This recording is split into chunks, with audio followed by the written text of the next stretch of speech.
बादशाह के खिलाफ झूठी रिपोर्ट तैयार की, जिसके मुताबिक जनता बादशाह से नाराज़ है और बादशाह राज चलाने के लायक नहीं है।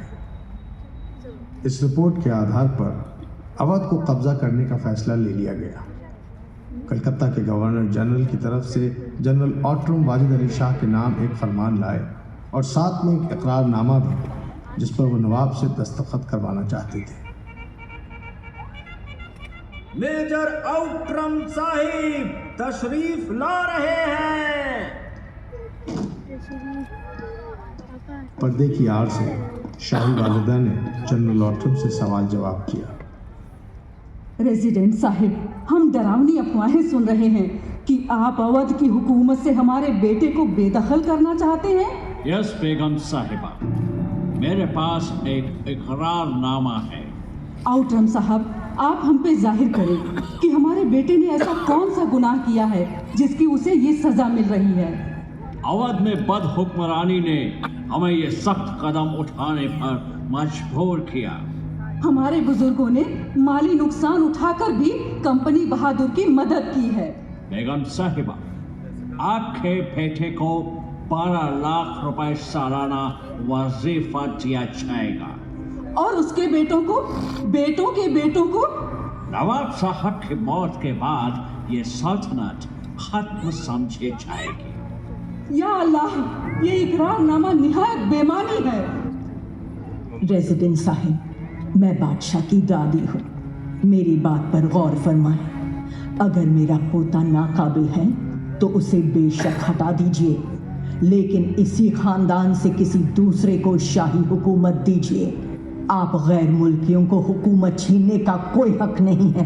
योर एक्सलेंसी, बेगम साहिबा, आपके खानदान में हमारी नजर में कोई भी इस ऊंचे ओहदे के काबिल नहीं है। 3 दिन के अंदर अगर नवाब ने दस्तखत नहीं किए तो मेरे पास अवध की बागडोर खुद संभालने के अलावा कोई दूसरा चारा नहीं होगा। बेटी, अब आगे कहने को कुछ नहीं रहा। अंग्रेजों को ये सितम बर्पा करने दो। 7 फरवरी 1856 को जनरल ऑट्रम ने अवाम के सामने ऐलान किया। सुनो सुनो सुनो, हर खासो आम को इस बात की इत्तला दी जाती है कि आज से हमेशा के लिए अवध की सरहदों की हुकूमत ईस्ट इंडिया कंपनी के पास में रहेगी। सुनो सुनो सुनो। भारी दिल से वाजिद अली शाह ने अपनी दिलरुबा बेगम हजरत महल से विदा लिया। उन्हें लखनऊ से निर्वासित करके कलकत्ता में कैद कर दिया गया। बाबुल मोरा नैयर छूटो जाए कहते हुए जाने आलम लखनऊ से रुखसत हुए।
लखनऊ में नवाबी का सूरज अस्त हो गया।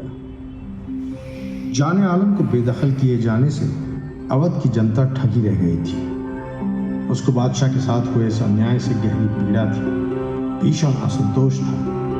दरअसल पूरा देश ही अंग्रेजों के अत्याचार और जुल्म सितम से पीड़ित और असंतुष्ट था। इसके चलते 10 मई 1857 को मेरठ छावनी के मुट्ठी भर सिपाहियों ने बगावत कर ही डाली। एक छोटी सी विद्रोह की चिंगारी क्रांति की भीषण आग बनकर ऐसी भड़की कि पूरे मुल्क पर बदल मच गया और अंग्रेजों के खिलाफ जुनून। अवध में क्रांति की मशाल जाने आलम की चहेती बेगम हजरत महल ने थामी।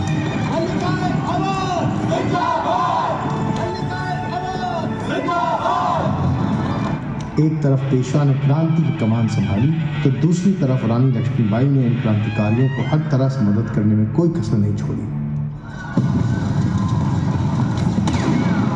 लखनऊ में क्रांति की पहली जंग 30 जून 1857 को चिन्हट निकली। सैकड़ों अंग्रेज मारे गए और किसी तरह जान बचाकर चीफ कमिश्नर हेनरी लॉरेंस और उनके साथी रेजिडेंसी पहुंचे। कुछ सैनिकों ने मच्छी भवन में भी बनाई। क्रांतिकारी दोनों जगह जमा हुए। आज़ादी के लड़ाकों ने क्रांति की पहली जीत अपने नाम दर्ज कर ली। चीफ कमिश्नर हेनरी लॉरेंस के हुक्म पर कर्नल पामर ने 1 जुलाई की आधी रात मच्छी भवन से सभी लोगों को निकाल लिया। जितना सामान वहां से साथ लिया जा सकता था साथ लिया। ये पूरा कारवां रेजिडेंसी की तरफ बढ़ा। मच्छी भवन से बाहर निकलते हुए अंग्रेजों ने यहाँ उपलब्ध गोला बारूद के विशाल भंडार में आग लगा दी।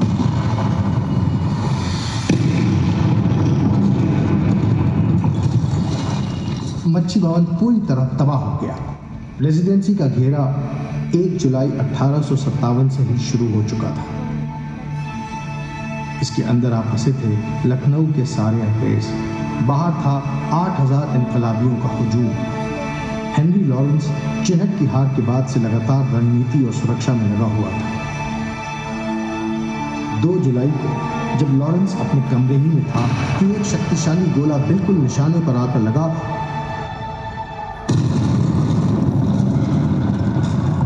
वहां मौजूद दूसरे लोग जब कुछ संभल पाए तो देखा कि हेनरी लॉरेंस खून से लथपथ तड़प रहा है।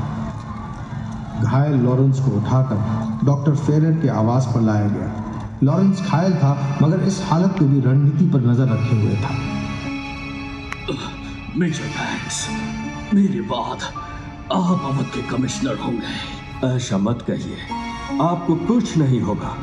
डॉक्टर फेरर पूरी कोशिश कर रहे हैं। कर्नल इंग्लिश, आप कमांडर इन चीफ होंगे। ध्यान रखिएगा कर्नल, रेजिडेंसी की लड़ाई लंबी खिंचने वाली है।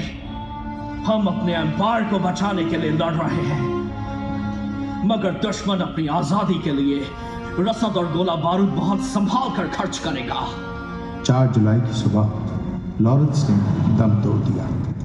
उसी दिन शाम को उसे रेजिडेंसी में ही दफना दिया गया। क्रांतिकारियों के हौसले बुलंद हो गए। 5 जुलाई को बेगम हजरत महल ने अवध के कुछ मुख्य तालुकदारों की सलाह से वाजिद अली शाह के बेटे बिरजीस कद्र को अवध का नया ताजदार घोषित कर दिया और बेगम खुद अवध की सरपरस्त बन गई। रेजिडेंसी पर दबाव लगातार बढ़ रहा था। हर रोज कई लोग मर रहे थे। अंदर इंसानों और जानवरों की लाशों की भीषण बदबू से रेजिडेंसी में रहना दुश्वार था। बीमारियां भी फैलने लगी थी। साथ ही राशन और दूसरी ज़रूरी चीज़ें भी खत्म हो रही थी। लेकिन इस आलम में भी जंग नहीं रुक रही थी। 21 जुलाई को नए चीफ कमिश्नर मेजर बैंक्स को भी क्रांतिकारियों ने हमले में मार दिया। अब इंग्लिश ने मोर्चा संभाला।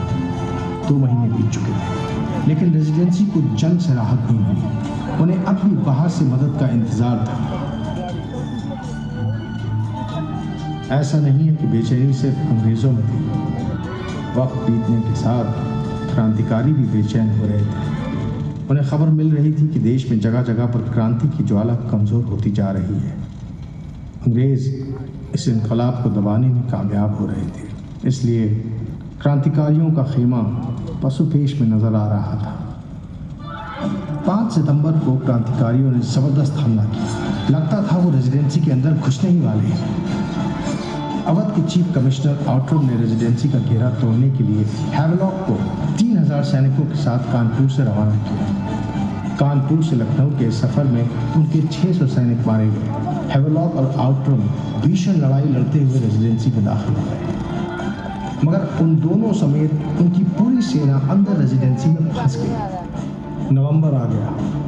अब नया commander in chief Colin Campbell पूरी रणनीति और बहुत बड़ी सेना लेकर रेजिडेंसी के लिए कानपुर से चला। क्रांतिकारियों से उनकी पहली टक्कर सिकंदरबाग में हुई। क्रांतिकारियों ने पूरी जान लगाकर ये लड़ाई लड़ी, मगर अंग्रेज सिकंदरबाग पर कब्जा करने में कामयाब हो गए। 1500 से ऊपर क्रांतिकारी इस एक जगह पर शहीद हुए। अगले ही दिन कैम्बल की सेना रेजिडेंसी में दाखिल हो गई। क्रांतिकारियों ने संघर्ष किया, लेकिन इस बार अंग्रेज तादाद में थे। रेजिडेंसी का घेरा आखिरकार टूट गया। अंग्रेज क्रांति की इस ज्वाला को बुझाने में कामयाब हुए। अंग्रेज़ों ने इसे सिपाही विद्रोह करार दिया, लेकिन हिंदुस्तानियों के लिए ये बना पहला स्वतंत्रता संग्राम।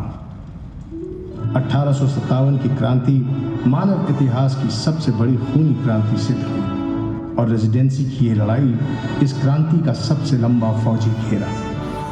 लखनऊ, जिसे नज़ाकत, नफासत, अदब और तहजीब के लिए जाना जाता था, इस लड़ाई में वीरता और शौर्य की मिसाल बन गया।